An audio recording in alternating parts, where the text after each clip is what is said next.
DA আন্দোলন নিয়ে আপনারা দীর্ঘদিন ধরে ডিএ দাবিতে আন্দোলন করছেন। আজকে ডিএ আন্দোলনের একটা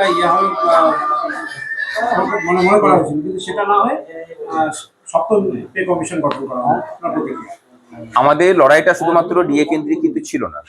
আমাদের লড়াইটা ছিল শূন্য পদে স্থায়ী নিয়োগ, আমাদের লড়াইটা ছিল অস্থায়ী কর্মচারীদের স্থায়ীকরণের বিষয়, এই সমস্ত কিছুগুলোই ছিল। সরকার বলেছিলেন যে গত ক্যাবিনেটের পরে যে সাংবাদিক বৈঠক হয়েছিল সেখানে জানিয়েছিলেন যে পরবর্তী ক্যাবিনেটে তারা ডিএ নিয়ে সিদ্ধান্ত নেবেন। আজকে আমরা জানতে পারলাম যে না, ডিএটা নাকি এজেন্ডার মধ্যে ছিল না, তারা সপ্তম বেতন কমিশন গঠন করেছেন। সপ্তম বেতন কমিশন গঠন করা এবং সেটাকে লাগু করার মধ্যে কত সময় লাগবে সেসব আমরা কিছু জানি না। সপ্তম বেতন কমিশন কোন কোন বিষয়গুলোকে নিয়ে কাজ করবে আমরা সেটাও কিছু জানি না। আমরা জানতে পারছি না যে ইমিডিয়েটলি তার কোনো, এবং এটা খুব পরিষ্কার যে ইমিডিয়েটলি তার কোনো ফিনান্সিয়াল ইমপ্লিকেশন সরকারের উপর পড়ছেও না। আমরা যে কথাটা বলেছিলাম বারবার করে এবং বলেও আসছি যে মানে কেন্দ্রের সাথে বা অন্যান্য রাজ্যের কর্মচারীদের সাথে আমাদের ডিএর যে পার্থক্য আকাশ জমিনের জায়গাতে দাঁড়িয়েছে, ভোটের আগেও তারা এই বিষয়টাকে নিয়ে তখন যারা বিরোধী ছিলেন তারা সরব হয়েছিলেন। তাদের কাছে তো এই আশাটা তো থাকবেই যে তারা ইমিডিয়েটলি সেই বিষয়গুলোকে পূর্ণতা দেওয়ার দিকে নিয়ে যাবেন। আমরা ধৈর্য রাখছি, অধৈর্য হচ্ছি না। আশা করি পরবর্তী কোনো বৈঠকে তারা সিদ্ধান্ত নিয়ে বকেয়া ডিও মহার্ঘ ভাতার বিষয়টাকে সামনে নিয়ে এসে সেগুলোকে কার্যকরী ভূমিকা গ্রহণ করবেন। অস্থায়ী কর্মচারীদের বিভিন্ন সেক্টরের বিষয়গুলোকে নিয়েও তারা পদক্ষেপ গ্রহণ করবেন।